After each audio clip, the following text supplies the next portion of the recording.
नमस्कार, रात के 9 बज चुके हैं। मैं ब्रजेश राजपूत हाजिर हूं आपके अपने कार्यक्रम द एडिटर शो में दिन भर की खबरें लेकर। इस शो में आप और हम करेंगे विस्तार से चर्चा आपसे जुड़ी देश प्रदेश की सभी बड़ी खबरों की। तो आज सबसे पहले बात होगी कंगना रनौत की। हिमाचल की मंडी लोकसभा सीट से बीजेपी सांसद कंगना रनौत आज फिर सुर्खियों में है। इस बार उन्होंने कहा कि जो भी उनसे मिलना चाहता है उसे आधार कार्ड लाना होगा, बिना आधार कार्ड के एंट्री नहीं मिलेगी। इस पर जो राजनीति गरमाई है हम आपको बताएंगे विस्तार से। अगली खबर में बात करेंगे धर्मांतरण की। छत्तीसगढ़ में एक बार फिर सालों पुराने मसले धर्मांतरण पर लंबी बहस छिड़ गई है। जब विस्तार न्यूज ने जमीनी हकीकत जानने की कोशिश की तो पता चला कि यहाँ कुछ जिले ऐसे हैं जहाँ बीमारी भगाने का झांसा देकर भोले वाले आदिवासियों से धर्म परिवर्तन करा लिया जाता है। आगे बात करेंगे शहादत के बाद छिड़ी एक नई बहस की। कुछ दिन पहले शहीद कैप्टन अंशुमन की मां और पत्नी को आपने राष्ट्रपति भवन में कीर्ति चक्र लेते देखा होगा, लेकिन आज खबर कुछ और है। शहीद परिवार बहू पर कुछ आरोप लगा रहा है। क्या कहानी है हम आपको सुनाएंगे विस्तार से। अगली खबर में बात होगी मध्य प्रदेश की, जहां एक मंत्री ने शपथ तो ले ली है लेकिन अब तक उनको विभाग नहीं मिलना एक बड़ा मुद्दा बन गया है। बात रामनिवास रावत की हो रही, जो मध्य प्रदेश सरकार के कैबिनेट मंत्री हैं। 3 दिन बाद भी रावत जी बिना विभाग के हैं। रावत को विभाग देने में क्या पैंच आ गया है ये हम आपको बताएंगे। और आखिर में बात होगी नकल की। जी हाँ, नकल।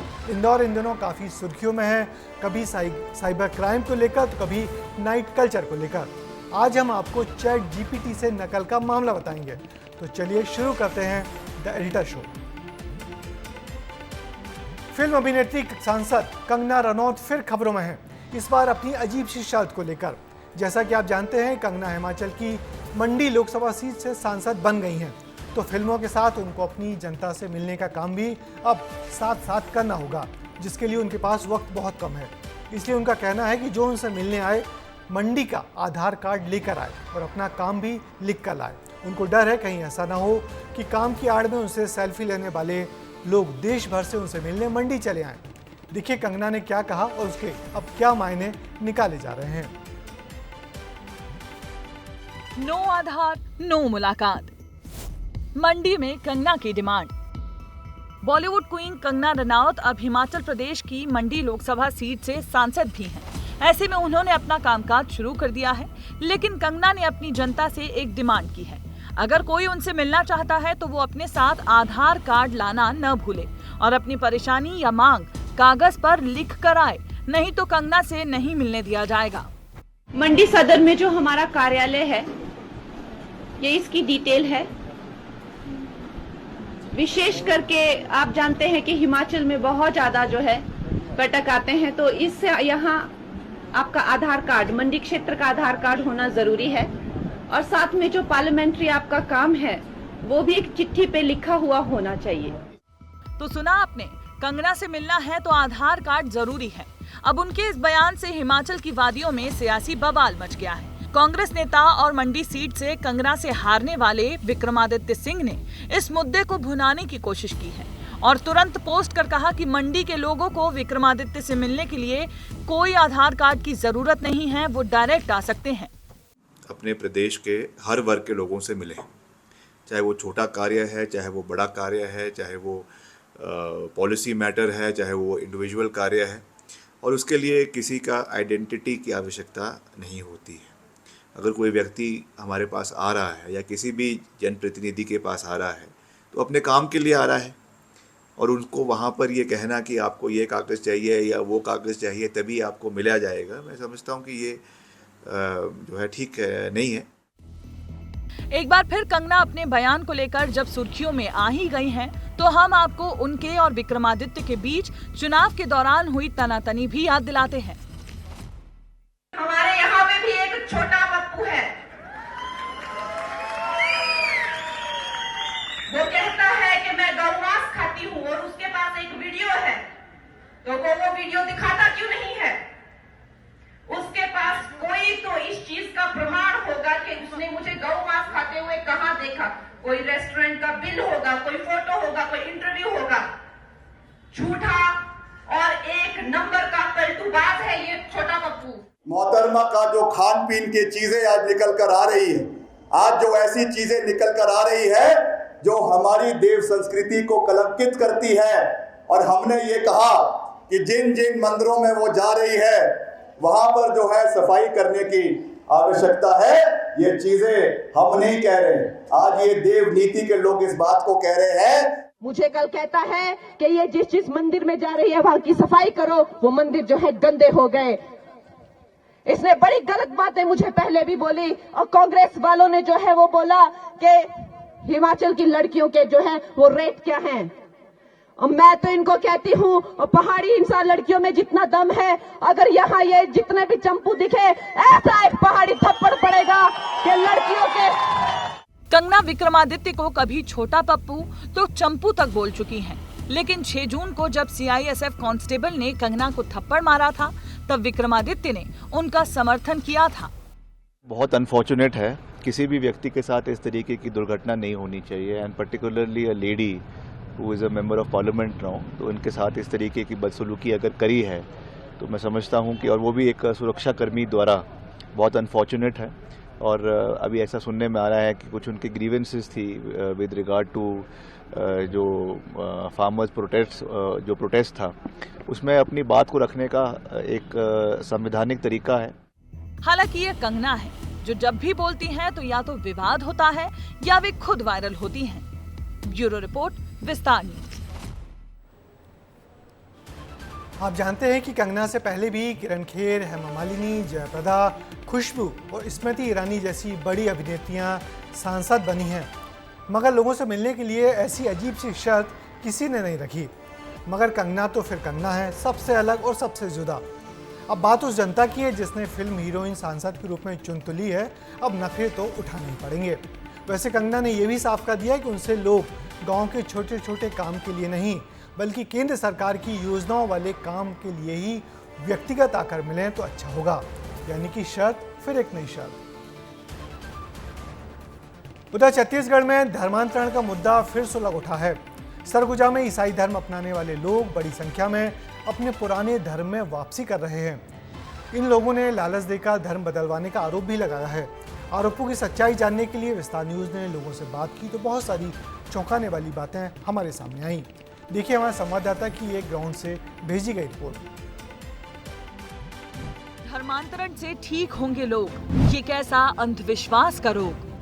हम में से हर किसी के इष्ट होते हैं जिन पर हमारा विश्वास होता है, लेकिन हमारी आस्था और विश्वास को लालच देकर जब बदलने की कोशिश की जाए तो वो धर्मांतरण का गलत रूप ले लेता है। धर्मांतरण भले ही गलत ना हो, लेकिन जब लालच या जबरदस्ती से धर्म परिवर्तन कराया जाए तो वो अपराध होता है।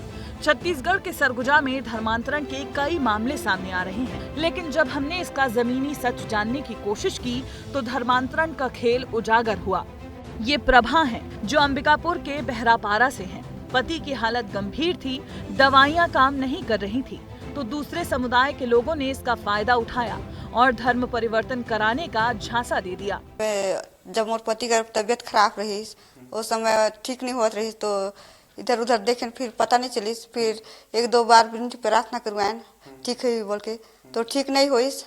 फिर हमन 1-2 बार गए हुआ, फिर नहीं गए, फिर अपना धर्म ला नहीं छोड़े ही। इसी तरह दिनेश किस्पोट्टा के पिता की तबीयत खराब हुई। उन्होंने धर्म परिवर्तन की राह चुनी। 16 साल तक अपने धर्म से दूर रहे, लेकिन जब आंखें खुली तो वापस अपना पुराना धर्म अपना लिया। पहले हम लोग दूसरा धर्म में थे, वो चर्च वाले धर्म में प्रचार बने थे। मेरे दाऊ के कारण कही कि उसका तबीयत खराब होता था ना, इस लिए हम लोग सोचते हैं कि अब परिवार में तो बड़ा कोई नहीं है, तो बड़ा तो फिलहाल मैं ही दिख रहा हूँ अब, तो इसलिए अब धर्म को पलटना पड़ गया। अब ईसाई धर्म हम लोग छोड़ दिए, अब दूसरे धर्म में आके हम जिंदगी खुश रहे। हमें एक ऐसा युवक भी मिला जिसने चौंकाने वाला खुलासा किया। इस युवक ने बताया कि बीते 5 से 7 सालों के अंदर उसके मोहल्ले में 100 से ज्यादा लोगों ने धर्म परिवर्तन करवाया है। हाँ, लगभग वही 100 आदमी हो गए होंगे, ईसाई बन गए होंगे। तो पहले हिंदू थे सब, बाद में कुछ 1-2 इक्का दुक्का थे, उन्हीं लोग आके बताए कि यहाँ इस धर्म में कन्वर्ट हो जाओ, ऐसे करके। दुख होता है तो उसके कमजोरी का फायदा उठाते हैं। भाई इसमें कन्वर्ट हो जाओ, तुम्हारे दुख तकलीफ कम हो जाएगा। एक ओर खुलेआम धर्म परिवर्तन का खेल चल रहा है, तो वहीं दूसरी ओर मूल धर्म में लाने के लिए अलग अलग संगठन काम कर रहे हैं। वो लोग अभी हमारे पास आवेदन किए थे, किसी कारणवश वो भाग गए थे या चले गए थे। वो लोग हमारे पास आवेदन किए थे कि भैया हम अपना पुनः घर वापसी करना चाहते हैं, हमारे मूल धर्म में हम वापस आना चाहते हैं। तो अभी हम लोग जो लोग ऐसा आवेदन करते हैं उनको हम पूरे नियम के साथ संस्कार शुद्धि कर उनकी घर वापसी का कार्यक्रम करते हैं। प्रदेश में धर्मांतरण का मुद्दा गर्म है।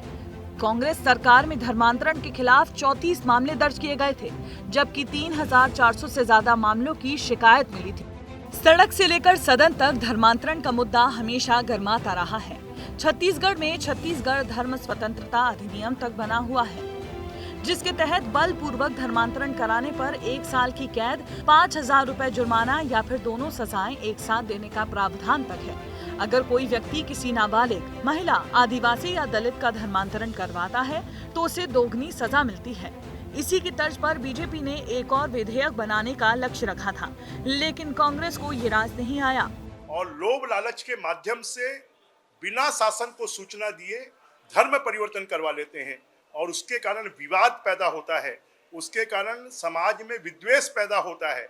उसको रोकने के लिए कि लीगल रूप से धर्मांतरण हो सकता है, जो भी इनलीगल धर्मांतरण करेगा उसको कठोर से कठोर सजा दी जाए। जबकि हम कहते हैं कि हम सर्वप्रभुत्व गणराज्य हैं, हमारा प्रत्येक धर्म से नाता है, रिश्ता है, हम सब एक हैं। उस बात की जानकारी लिए बगैर धर्म के बारे में नियम कानून को ताक में रखकर जांच समिति बनाना उचित नहीं है। बीजेपी ने छत्तीसगढ़ विधानसभा चुनाव में धर्मांतरण को सबसे बड़ा मुद्दा बनाया था, जिसके बाद बीजेपी ने धर्मांतरण विरोधी कानून लाने की तैयारी की थी।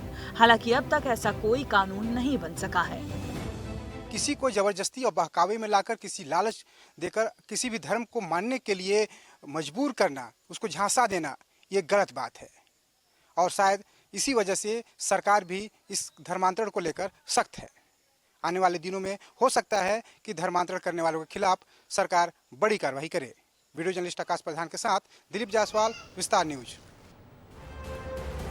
हैरानी इस बात की है कि छत्तीसगढ़ में छत्तीसगढ़ धर्म स्वतंत्रता अधिनियम बना हुआ है, जिसमें बलपूर्वक धर्म परिवर्तन कराने पर सख्त सजा का प्रावधान भी है। उसके बाद भी आदिवासी इलाकों में धर्म परिवर्तन करने के मामले रुक ही नहीं रहे। कहीं किसी की गरीबी, तो कहीं बीमारी, तो कहीं किसी की अज्ञानता का फायदा उठाकर धर्म बदलवाया जा रहा है। राज्य के दूर दराज के इलाकों में हो रहे ऐसे मामलों पर अब सख्ती से रोक लगानी चाहिए। अब मध्य प्रदेश सरकार के बिना विभाग के मंत्री रामनिवास रावत के साथ ऐसा क्यों हो रहा है जो पहले किसी के साथ नहीं होता।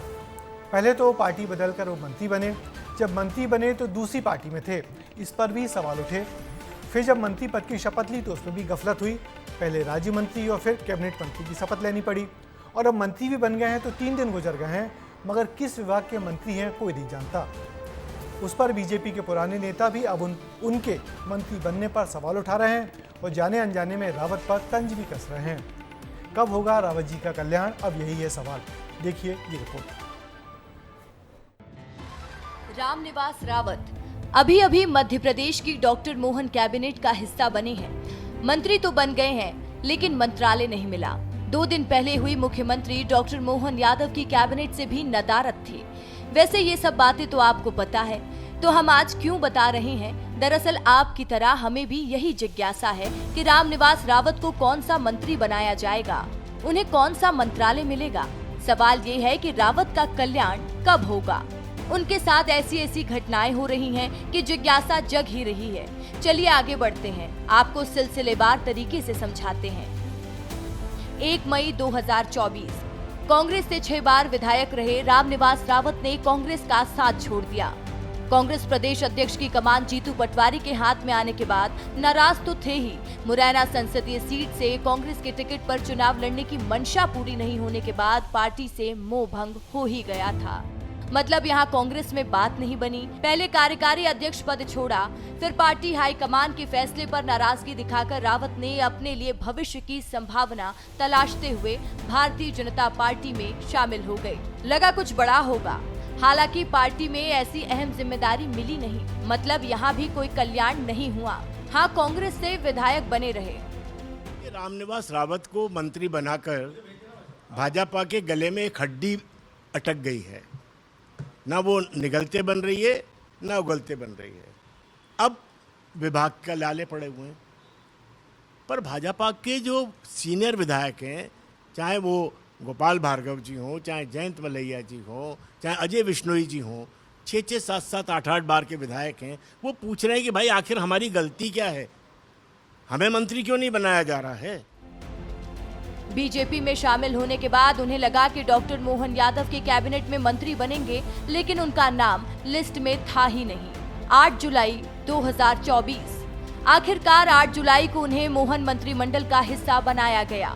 बतौर कैबिनेट मंत्री उन्होंने शपथ ली, लेकिन यहाँ भी थोड़ी गड़बड़ हो गई। रामनिवास रावत को 2 बार मंत्री पद की शपथ लेनी पड़ी। पहले उनके मुंह से शपथ लेते समय राज्य मंत्री निकल गया था। इसके चलते दूसरी बार शपथ में मध्य प्रदेश राज्य के मंत्री बुलवाकर शपथ दिलवाई गई।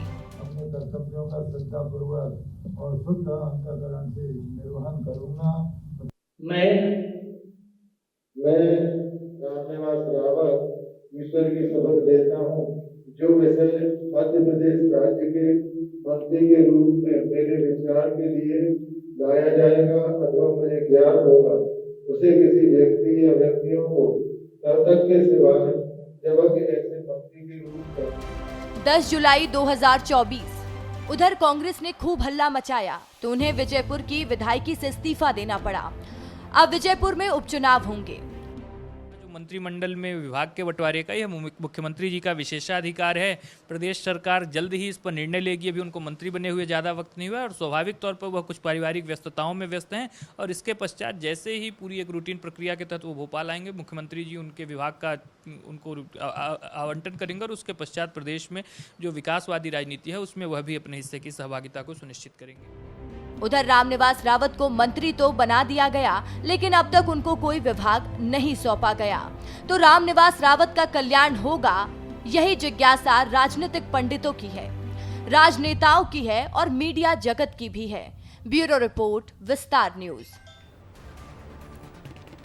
दरअसल रामनिवास रावत जी की नई पारी की ये हिचकोले वाली शुरुआत उनको असहज तो कर ही रही होगी, मगर राजनीति में पद से बड़ा कुछ नहीं होता और मंत्री पद पाने के लिए थोड़ी बहुत ऊंच नीच तो चलती रहती है।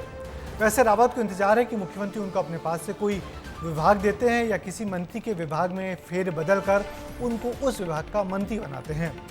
वैसे विभाग का ये इंतजार लंबा तो हो ही गया है। उम्मीद है जल्दी उनको विभाग और स्टाफ मिल जाएगा, तभी वो अपने इलाके विजयपुर से भोपाल लौटेंगे, ये कहना है उनके साथियों का।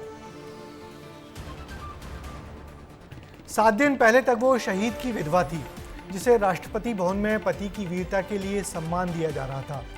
टीवी पर उसे देख उसके दर्द से देश भर के लोगों को सहानुभूति हो रही थी, मगर 7 दिन में ही ये तस्वीर अब पूरी बदल गई।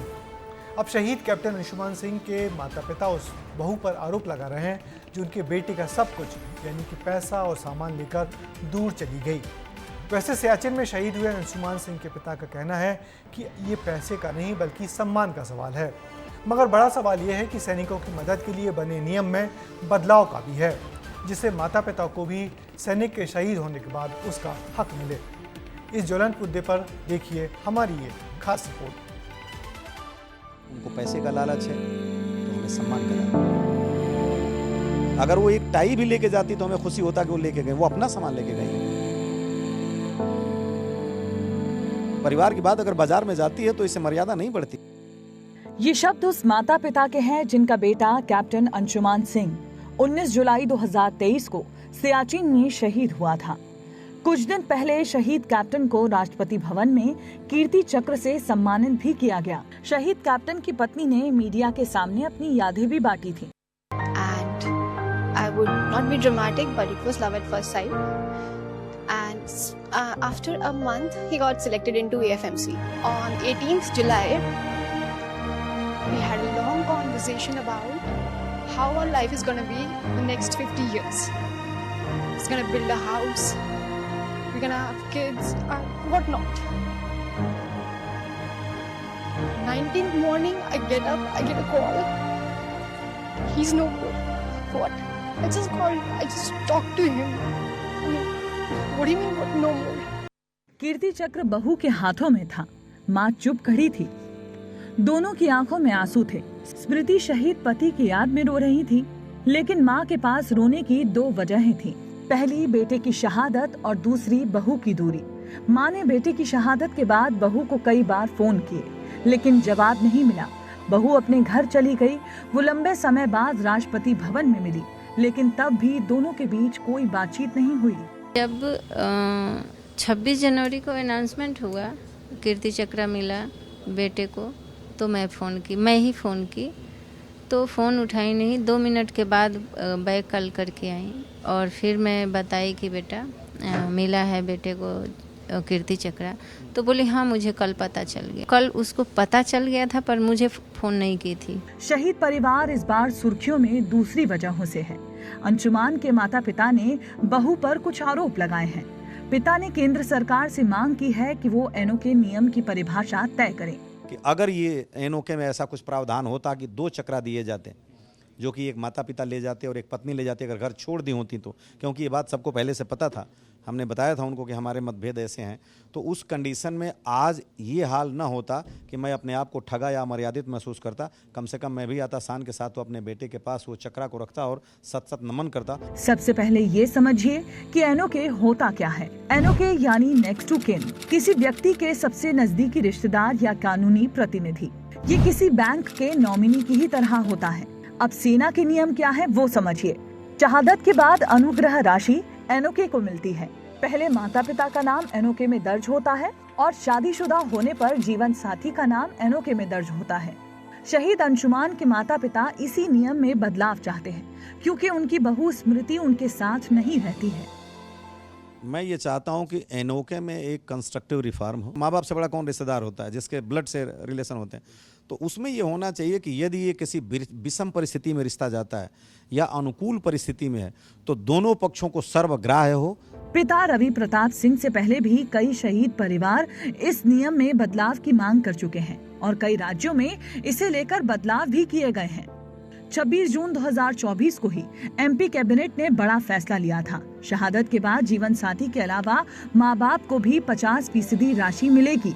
जून 2020 में यूपी कैबिनेट ने भी फैसला लिया। अनुग्रह राशि को 25 से 50 लाख तक बढ़ाया और माता पिता अगर जीवित हैं तो उन्हें 15 लाख देने की बात कही। 2017 की बात है जब हरियाणा सरकार ने फैसला लिया था कि अनुग्रह राशि में से 70% शहीद की पत्नी और 30% राशि माता पिता को दी जाती है। कई मामलों में ऐसा आया है कि जहां शहीद के परिजनों ने आरोप लगाए हैं कि बेटे की शहादत के बाद जो भी पैसा सरकार या सेना ने दिया उसे लेकर बहुएं चली जाती हैं या फिर दूसरी शादी कर लेती हैं। हालांकि शहीद अंशुमान के पिता का कहना है कि ये लड़ाई पैसों की नहीं बल्कि सम्मान की है।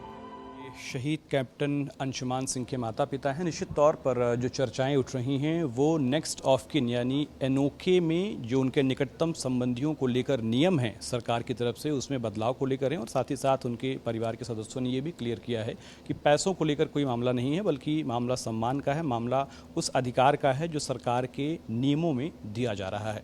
कैमरामैन शिव त्रिपाठी के साथ आदर्श सिंह, विस्तार न्यूज़, लखनऊ। वैसे शहीद के परिवार में बहू और माँ बाप के बीच ऐसा विवाद पहली बार नहीं हुआ। करगिल वॉर के बाद ऐसे बहुत सारे मामले सामने आए थे जिनमें शहीद सैनिक की विधवा पैसा, सम्मान और पेंशन लेकर चली गई थी। कई बार वो दूसरा घर भी बसा लेती हैं। ऐसे में सैनिक के बुजुर्ग माँ बाप के पास कुछ नहीं रह जाता। राज्य सरकारों ने इन मामलों में राहत के पैसे के बंटवारे के लिए अपने नियम बदल लिए हैं, मगर सेना अब तक पुराने नियमों पर ही चल रही है। वैसे इस मामले में अभी तक अंशुमन की पत्नी स्मृति का कोई पक्ष सामने नहीं आया है। यदि वो आएगा तो हम उसे भी जरूर दिखाएंगे। कहते हैं नकल में भी अकल की जरूरत होती है और अकल की होड़ में इंदौर के एक छात्र ने सबको पछाड़ दिया है।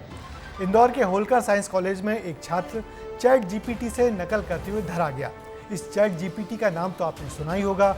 ये ऐसा ऐप है जो देश दुनिया के सारे सवालों के जवाब चुटकी बजाते हुए दे देता है। ये ऐप गाने, कविता और आप चाहें तो उपन्यास भी लिख सकता है।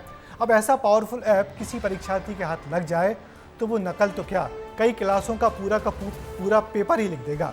देखिए नए जमाने की नकल करने की ये नई रिपोर्ट।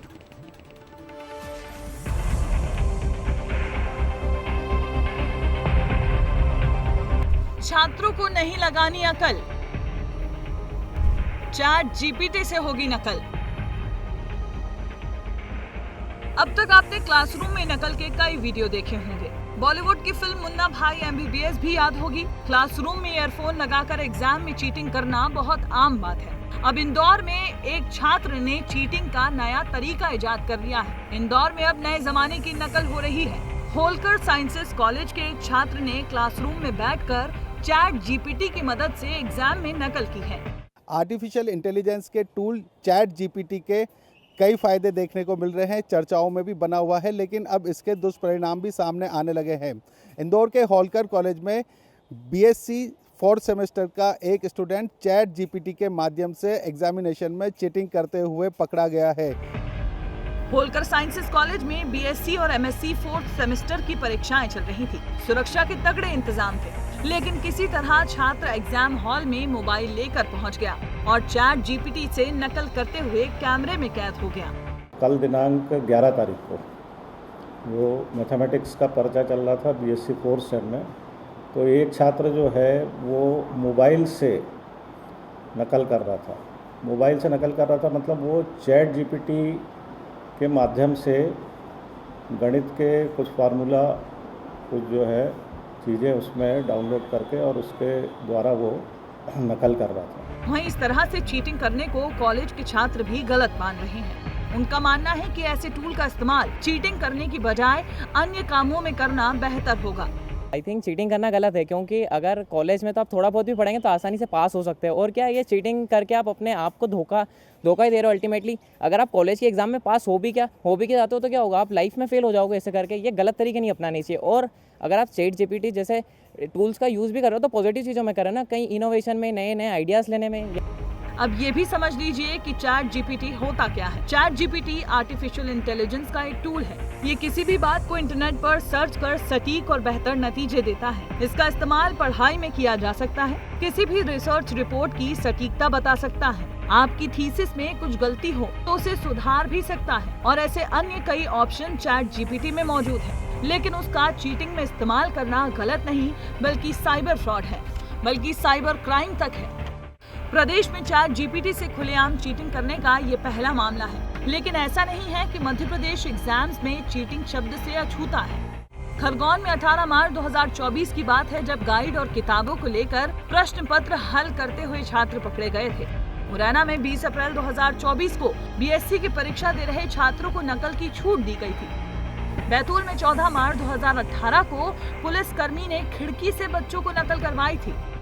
ऐसे मामले कई बार सामने आए हैं। इस बार शहर बदला, नाम बदला और कुछ बदला है तो वो तरीका। हर बार ऐसा मामला सामने आने के बाद ही प्रशासन एक्शन मोड में आता है। इस बार भी वही हुआ। ऐसे मामलों में जूझता है तो केवल भीड़ में छिपे कुछ मेहनतकश छात्रों का भविष्य। ब्यूरो रिपोर्ट, विस्तार न्यूज। मगर आपको बता दें कि इंदौर के होलकर साइंस कॉलेज के छात्र देश के प्रसिद्ध गायक किशोर कुमार और उनके अभिनेता बड़े भाई दादा मुनि यानी कि अशोक कुमार भी रहे हैं। ये इंदौर का बड़ा प्रसिद्ध कॉलेज रहा है और चैट जीपीटी से नकल कर इस कॉलेज के छात्र ने साबित तो कर दिया कि अब ब्लूटूथ से नकल गुजरे जमाने की बात हो गई है। मगर ऐसी नकल को रोकना भी अब टीचर के लिए आने वाले दिनों में आसान नहीं होगा। और अब वक्त है चलते चलते का। देश के साथ साथ विदेशों में भी फिलहाल सबसे चर्चित मुद्दा अनंत अंबानी की शादी का है और ये शादी कई महीनों से चल रही है और कब तक चलेगी ये भी कोई नहीं जानता। देश विदेश में कई आयोजनों के बाद आज इस शादी में बारात वाला दिन है। एशिया के सबसे अमीर बिजनेसमैन मुकेश अंबानी के छोटे बेटे अनंत अंबानी राधिका मर्चेंट के साथ शादी के बंधन में बंध रहे हैं। शादी की तस्वीरें भी सामने आ गई हैं। आपको दिखाते हैं उनकी शादी की कुछ खास तस्वीरें। पहले अनंत अंबानी की बारात अंबानी के मुंबई स्थित निवास एंटीलिया से निकलकर जियो वर्ल्ड सेंटर पहुंची। उसके बाद साफा बांधने की रस्म हुई। जियो वर्ल्ड सेंटर के अंदर बारातियों ने जमकर डांस भी किया। Wrestler John Cena, Ranveer Singh, Sanjay Dutt, Janhvi Kapoor, Arjun Kapoor ने खूब डांस किया। शादी में बॉलीवुड एक्टर्स भी शामिल हुए। तो आज द ईटा शो में बस इतना ही।